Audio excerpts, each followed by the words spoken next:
Few owners recognize the major impact that customer concentration has on the sale of their business. Customer concentration represents a significant obstacle and will affect the saleability, valuation, and deal structure of a business for sale transaction. Not only will it create problems in qualifying buyers, but it will impact the ability for any prospective purchaser to obtain third-party financing to complete the acquisition. Determining if customer concentration is present in an enterprise is a critical element of the succession planning process. Customer concentration is a situation when one customer represents a significant portion of revenues or when the business has a very small customer base. Based upon the expert one consults, the exact percentage for a concentration to exist varies. In most cases it is recognized when one customer represents more than 10% of sales or when the top 5 customers comprise greater than 25% of a company's revenue. In either situation, a huge risk is created from the lack of diversification, and steps to mitigate it should be taken years in advance of a planned business exit. When evaluating a business sale, it is important for an owner to recognize that their client base has a significant impact on the enterprise value of the company. A broad and diverse base of customers, where there are a large number of clients contributing to the business revenue, will achieve a higher transaction value as it reduces the risk that a sizable decrease in earnings will occur if any one customer is lost or a particular industry segment that the business serves encounters economic distress. In addition to lower sales price, businesses with customer concentration issues are more difficult to market for sale. For Main Street business transactions, those with adjusted earnings of less than third-party financing is used in the majority of cases. Businesses with high levels of customer concentration are very difficult to get financed. Lenders may provide only partial financing, offer suboptimal terms, or decline the loan altogether. In situations where third-party financing is not available, the pool of available buyers is significantly restricted, and the terms of a deal. Lastly, customer concentration will have a direct impact on the deal structure for the business sale transaction. Buyers will strive to bridge the customer concentration risk through a variety of delayed performance-based financing methods. For example, assume both parties agree on a transaction price of 0 based upon 0 of adjusted earnings, a 3x multiple.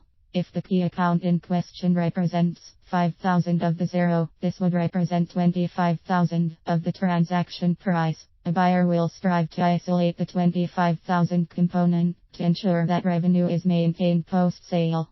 After a period of 12 months, if the customer and income are still in place, the seller would receive the funds. If the identified client and corresponding revenue was lost during this period, a pricing adjustment would be made. Contingent payouts could be structured in a variety of methods. Earnout. Earmark part of the purchase price, with payments made over a period of time contingent upon the retention of specific customers or achieving specific revenue targets. Escrow.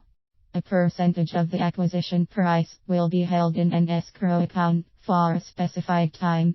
Seller financing. The seller would be responsible for financing a major portion of the purchase price through a seller note. The seller note could be structured with contingencies for revenues derived from the largest customers. With any of these deal structuring techniques, the seller cannot be expected to guarantee the revenue in perpetuity, and if the transaction price is based upon retaining one or more key customers, the seller may require more active involvement in maintaining the client relationship during the term of the agreement.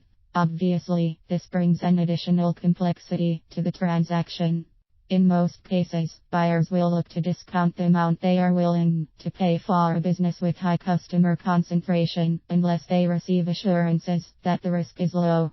While the obvious strategy to reduce customer concentration risk is to diversify and increase the business customer base, there are a number of situations where customer concentration either does not pose a significant risk or could be mitigated. Customer contracts. Having a contract in place will not eliminate all of the risk of losing a key customer, but it will provide the buyer with security that the revenue and profits will continue after a change in ownership takes place. When customer contracts are involved, the ability to sign or transfer will be important to understand. In many cases, a stock sale versus asset sale is elected to preserve these contracts. Barriers to entry or exit.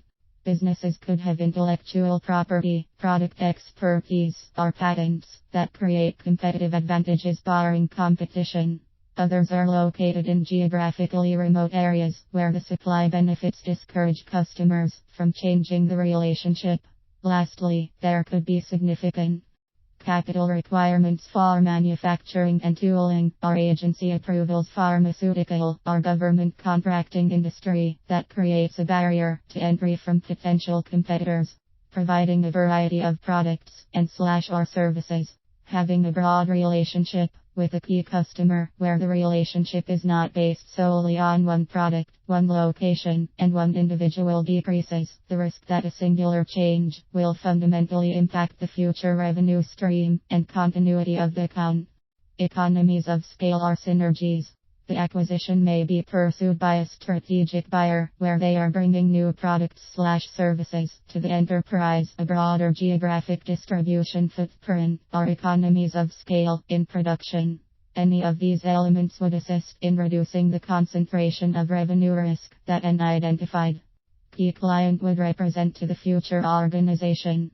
Summary.